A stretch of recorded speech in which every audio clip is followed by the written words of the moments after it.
Sábado 10 de julho, estamos chegando ao final dessa semana, onde nós estudamos a vida de José do Egito. E hoje, neste sábado, nós chegamos ao final da história de Jacó e de José.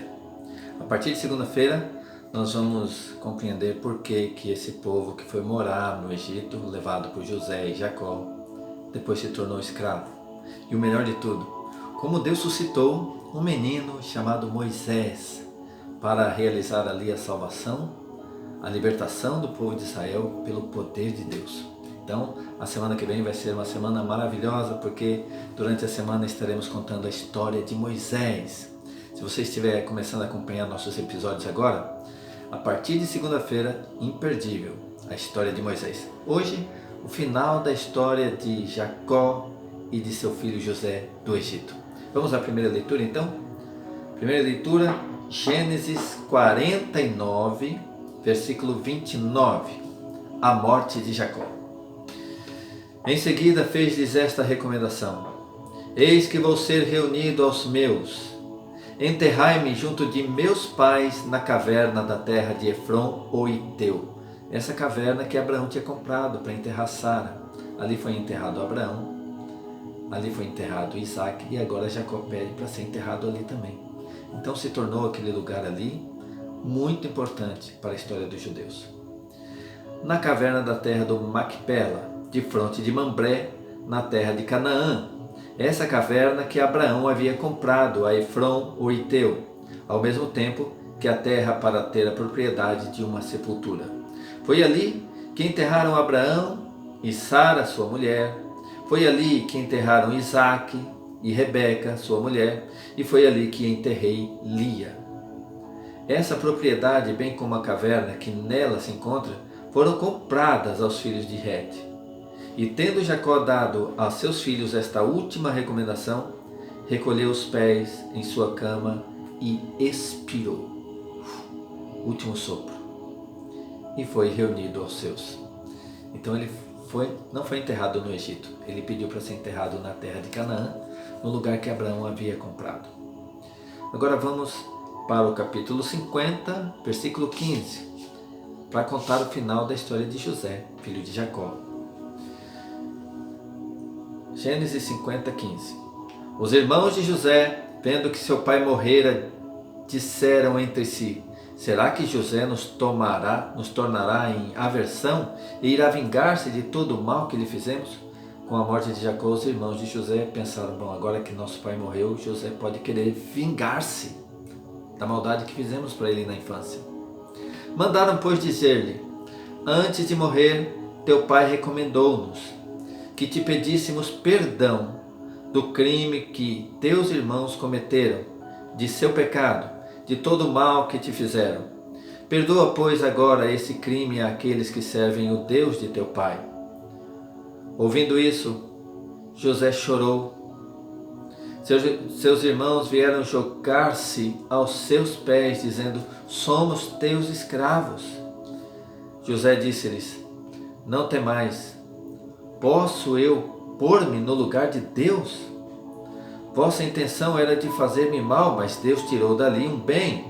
Era para fazer com que, como acontece hoje, com que se conservasse a vida a um grande povo. Olha como José tinha uma visão espiritual da realidade. Não temais, pois, eu vos sustentarei a vós e a vossos filhos. Essas palavras que lhes foram direto ao coração reconfortaram-nos. José habitou no Egito e também a família de seu pai.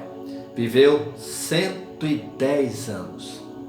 Viu os descendentes de Efraim até a terceira geração. Igualmente os filhos de Maquir, filho de Manassés, vieram à luz sobre os joelhos de José. José disse aos seus irmãos: vou morrer, mas Deus vos visitará seguramente e vos fará subir dessa terra para a terra que jurou dar a Abraão, Isaac e Jacó. Então ele já previu que eles iriam sair do Egito. E José fez que os filhos de Israel jurassem: quando Deus nos visitar, disse ele, levareis daqui os meus ossos. Porque José foi enterrado no Egito, mas ele pediu: quando vocês forem voltar para Canaã, jurem que levarão daqui os meus ossos. José morreu com a idade de 110 anos. Palavra do Senhor, graças a Deus. E foi assim que o povo de Israel foi parar no Egito.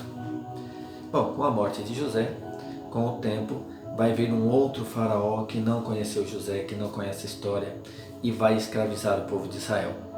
E é aí que Deus vai suscitar Moisés para que esse povo volte para a terra de Canaã. Vamos ao Salmo de hoje? Salmo 104. Os benefícios de Deus a seu povo. Celebrai o Senhor, aclamai o seu nome, apregoai entre as nações as suas obras. Isso tem muito a ver com o Evangelho, hein? Apregoai entre as nações as suas obras. Cantai-lhe hinos e cânticos, anunciai todas as suas maravilhas. Gloriai-vos do seu santo nome, rejubile o coração dos que procuram o Senhor. Recorrei ao Senhor e ao seu poder. Procurai continuamente sua face. Está falando aqui da vida de oração, procurar a face de Deus. Recorrer ao seu poder. Versículo 5. Recordai as maravilhas que operou. E aí na hora do louvor, lembre das maravilhas que Deus fez e louve o Senhor. Recordai as maravilhas que operou, seus prodígios e julgamentos por seus lábios proferidos. Ó descendência de Abraão, seu servidor, ó filhos de Jacó, seus escolhidos. É Ele o Senhor nosso Deus. Suas sentenças comandam a terra inteira. Amém. E eu vou ficar com essa frase aqui do Salmo. Apregoai entre as nações as suas obras. Vamos ao Evangelho de hoje? Jesus está dando instruções aos seus apóstolos que ele enviou para pregar aos judeus, somente ao mundo dos judeus. Ele continua dizendo aqui em Mateus 10, versículo 24. Evangelho de nosso Senhor Jesus Cristo, narrado por São Mateus. Glória a vós, Senhor. Pelo sinal da Santa Cruz, livrai-nos Deus, nosso Senhor, dos nossos inimigos. Em nome do Pai, do Filho e do Espírito Santo. Amém. Mateus 10, 24. O discípulo não é mais que o mestre. O servidor não é mais que o patrão. Basta ao discípulo ser tratado como seu mestre e ao servidor como seu patrão. Se chamaram Beelzebul ao pai de família, quanto mais farão as pessoas de sua casa. Beelzebul é o príncipe dos demônios. Não os temais, pois, porque não há de escondido que não venha à luz, nada de secreto que não se venha a saber. O que vos digo na escuridão, atenção agora, dizei-o às claras. O que vos é dito ao ouvido, publicai-o de cima dos telhados.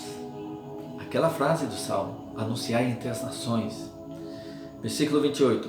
Não temais aqueles que matam o corpo, mas não podem matar a alma. Temei antes aquele que pode precipitar a alma e o corpo na geena. Geena é o inferno. E quem pode precipitar a alma e o corpo na geena é o justo juiz, é Deus. Temei antes a Deus, Jesus está dizendo aqui. Versículo 29. Não se vendem 2 passarinhos por uma haste. Haste é a moeda de menor valor. 2 passarinhos, olha o que valem, a moeda de menor valor. Não se vendem 2 passarinhos por uma haste? No entanto, nenhum cai por terra sem a vontade de vosso Pai. Até os cabelos de vossa cabeça estão todos contados. Não temais, pois, bem mais que os pássaros valei vós. Portanto, quem der testemunho de mim diante dos homens, também eu darei testemunho dele diante de meu Pai que está nos céus. Aquele, porém, que me negar diante dos homens, também eu o negarei diante de meu Pai que está no céu. Palavra da salvação, glória a vós, Senhor. Uma mensagem a todos nós, evangelizadores. O que eu digo às escondidas, dizei-o às claras. E que nós, ao pregarmos, nós somos aqueles que sim, damos testemunho de Jesus para os homens.